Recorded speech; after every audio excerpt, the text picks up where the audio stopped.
শুধু কি চা খাবে, অন্য কিছু খেতে ইচ্ছা করে না? ফারজানা তার দেবরকে চা দেওয়ার সময় কথাটা বলল একটা শয়তানি হাসি দিয়ে। দেবর অভি বলল, ভাবি বাহির থেকে আসলাম, তোমার হাতে চাটা খুব ভালো লাগে তাই চা চাইলাম। ফারজানা তাকে কাছে টেনে নিয়ে বলল, ভাবির হাতে চা ছাড়া আরো অনেক কিছু ভালো আছে, তুমি ভালো করে দেখো না বলেই জানো না। অভি দাঁড়িয়ে বলল, তুমি কিসের কথা বলছো ভাবি? ফারজানা জোর করে এবার অভিকে জড়িয়ে ধরল। অভি তাকে ছাড়ানোর চেষ্টা করে ব্যর্থ হচ্ছে। ঠিক এমন সময় অভির মা বুবলি বেগম এসে অভির গালে ঠাস করে একটা চড় বসিয়ে দিল। কুলাঙ্গার কোথাকার, তোকে এর জন্য আমি জন্ম দিয়েছিলাম? নিজের ঘরে নিজের আপন ভাইয়ের স্ত্রীর সাথে এসব করতে তোর একটু বিবেকে আটকায় না? তো সাহস হয় কি করে? অভি বলল, মা আমি কিছুই করিনি, সত্যি বলছি। ভাবি নিজেই আমাকে জড়িয়ে ধরল। ঠিক তখনই ফারজানা কাপড় ঠিক করে বলল, আমাকে আপনার ছেলে একা পেয়ে সবসময় হাত ধরে টানাটানি করে, আর এখন দেখুন এখানে একা পেয়ে কিভাবে জড়িয়ে ধরলো। আপনি বয়স্ক মানুষ, টেনশন করবেন তাই কিছু বলি না। অভি কিছু বলতে চাইলে বুবলি বেগম হাত উঠিয়ে বললেন, তোর আর কিছু বলার দরকার নেই, আর কোনোদিন যেন এই দৃশ্য আমাকে দেখতে না হয়, যা এখান থেকে। অভি মনের চাপা কষ্ট নিয়ে চলে গেল। তার জন্য শাশুড়িকে জড়িয়ে ধরে কাঁদতে লাগলো। রাতে অভি হেলান দিয়ে আছে, এমন সময় খেয়াল করলো তার ঘরের দরজাটা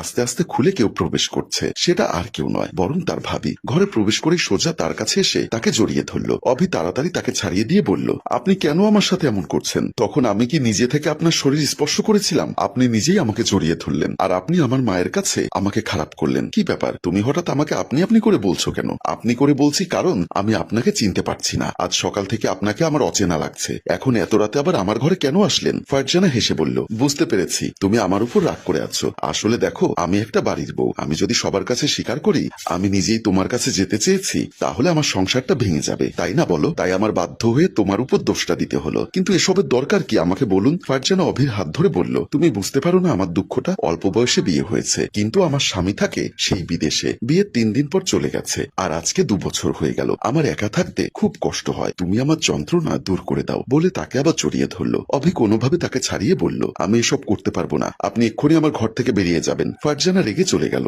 মিম নিজের বাসায় বসে বই পড়ছিল, এমন সময় তার মোবাইলে একটা কল আসলো। হ্যালো অভি, বলো কি করছো? অপর দিক থেকে ফারজানা বলল, আমি অভি না, অভির ভাবি বলছি। জি ভাবি, আসসালামু আলাইকুম, বলুন। দেখো, অভির সাথে আমার রিলেশন আছে। হ্যাঁ জানি, আপনি ওর ভাবি। সেটা ছাড়াও আমাদের মধ্যে একটা সম্পর্ক আছে। ও শুধু আমাকে ভালোবাসে আর তোমাকে ঠকাচ্ছে, এমনকি আমার পেটে ওর বাচ্চাও আছে। মিম অবাক হয়ে বলল, এসব আপনি কি বলছেন? আমি যেটা বলছি সেটাই সত্যি। আমার পেটের বাচ্চা অভি। আমি একটা মেয়ে হয়ে তোমাকে এভাবে ওর কাছে প্রতারিত হতে দেখতে পাচ্ছি না, তাই আমি বাধ্য হয়েই নিজেই তোমাকে ফোন করে সব কথা বলে দিলাম। ও তোমাকে মন থেকে ভালোবাসে না। কথাগুলো বলে ফারজানা ফোনটা কেটে দিল। তার মুখে ফুটে উঠল একটা ডেভিল হাসি। ওদিকে মোবাইলটা রেখে চিন্তা করলো, এই ছেলেটা আমাকে এভাবে কিভাবে ঠকাতে পারে? আমি ওর বিপদে আপদে হেল্প করেছি, তাছাড়া আমি ওকে এত মন প্রাণ দিয়ে ভালোবাসি, আর ও শুধু আমার সাথে এতদিন ভালোবাসার নাটক করে গেছে। ওর অভিনয় আমি কেন বুঝতে পারলাম না? এদিকে পরদিন রাতের বেলা ফারজানা বিছানায় বসে মোবাইল দেখছিল। এমন সময় অভি চোরের মতো লুকিয়ে লুকিয়ে ঘরে প্রবেশ করে দরজা বন্ধ করে দিল। ফারজানা হেসে বলল, আমি জানতাম তুমি আসবে, তাই তো দরজাটা খোলা রেখেছি। তুমি কেন আমার জীবনটা এভাবে নরক করে দিচ্ছ আমাকে বলবে? প্রথমে আমার মায়ের কাছে আমাকে খারাপ করলে, এরপর আমার সাথে মিমের সম্পর্কটা নষ্ট করলে।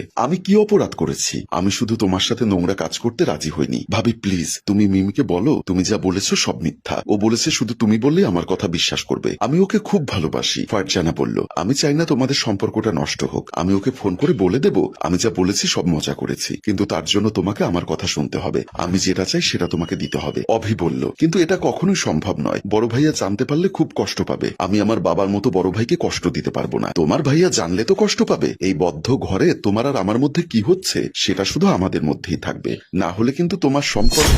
অভি চিন্তা করে দেখলো তার কোনো উপায় নেই। মিমকে সে পাগলের মতো ভালোবাসে, আর মিম শুধু ভাবির কথাই বিশ্বাস করবে, তাই না চাইতেও বলল, ঠিক আছে আমি রাজি। ফারজানা খুশি হয়ে অভিকে জড়িয়ে ধরল আর ধীরে ধীরে বিছানায় চলে গেল। কিছুদিন পর ফারজানার একটা ফুটফুটে সন্তান হয়। তার শাশুড়ি ও স্বামী বাচ্চাটিকে নিয়ে খুব উৎফুল্ল। তার স্বামী বাবু বিদেশ থেকে চলে এসেছে শুধুমাত্র সন্তানের মুখ দেখার জন্য, কিন্তু অভিযানে এই সন্তানের পিতা সে, তাই বাচ্চাটাকে সবার সামনে ধরে আদর করতে খুব ইচ্ছা করছে তার, কিন্তু কি একটা অজানা কারণে যেন সে বাচ্চাটাকে কোলে নিতে পারছে না। মন মরা হয়ে ঘরে বসেছিল অভি। এমন সময় ফারজানা আসলো। কি ব্যাপার, এখন আবার আমার কাছে কি চাই তোমার? তোমার যেটা দরকার ছিল সেটা দিনের পর দিন আমার কাছ থেকে নিয়ে নিয়েছো। তোমার কথায় আমি মাকে ফাঁকি দিয়ে দিনের পর দিন রাতের অন্ধকারে তোমার ঘরে গিয়েছি। অন্তত দয়া করে এখন এটা বন্ধ করো। ফারজানা বলল, আমাকে ক্ষমা করে দাও, আমি এসব করতে বাধ্য হয়েছি। মানে কেন বাধ্য হয়েছো? এমন সময় তার বড় ভাই বাবু এসে বলল, আমাকেও ক্ষমা করে দিস। আসলে সত্য কথাটা তোকে বলার সাহস আমাদের কারো ছিল না, বাধ্য হয়ে এসব করতে হলো। কি সেই সত্য কথা ভাইয়া? আমাকে খুলে বলো তোমরা। সত্য কথা বলতে আমি সন্তানের পিতা হতে অক্ষম, আর এই কথাটা বাহিরের মানুষ জানলে আমাকে ছি ছি করবে। আমি কোনোদিন ওকে মাতৃত্বের সুখ দিতে পারবো না, সেটা ভাবলেই আমার নিজেকে শেষ করে দিতে ইচ্ছা করতো, তাই বাধ্য হয়ে আমরা দুজনে মিলে তোকে দিয়ে কাজটা করালাম। অভি হেসে বলল, বা ভাইয়া, সন্তানের মা বাবা হওয়ার জন্য আরো অনেক উপায় আছে। তোমরা চাইলে এতিমখানা থেকে একটা ফুটফুটে শিশু নিয়ে আসতে পারতে, তাকে মা বাবার মতো আদর করে বড় করতে পারতে, কিন্তু এমন একটা নাজায়েজ কাজ আমাকে দিয়ে কেন করালে? বাবু বলল, ওই যে বললাম, লোক জানাজানির ভয়, আমাদেরকে ক্ষমা করে দিস। একমাত্র মান সম্মানের ভয়ে আমরা তোকে দিয়ে এই কাজটা করিয়েছি। অভি বলল, আমি তোমাকে আর ভাবিকে কখনোই ক্ষমা করব না। এমন একটা কাজ তোমরা আমাকে দিয়ে অজান্তে করিয়ে নিয়েছো। ছি, তোমাদেরকে আমার আপন মানুষ বলতে কষ্ট হচ্ছে। সম্মানিত ভিউয়ার্স, সন্তানের লোভে আপনারাও যেন কোনো খারাপ পথ অবলম্বন করবেন না। আমাদের আজকের গল্পের এটাই মেসেজ রইল। সন্তানের মুখ দেখার জন্য কোনো পরক্রিয়া কিংবা অসৎ উপায় বেছে নিবেন না। গল্পটি ভালো লাগলে শেয়ার করবেন। ধন্যবাদ। গল্পটির ভাবনায় ও পরিচালনায় অভি, ক্যামেরায় শিহাব ও শাকিল এবং প্রযোজনায় মঞ্জুর মোর্শেদ। ধন্যবাদ।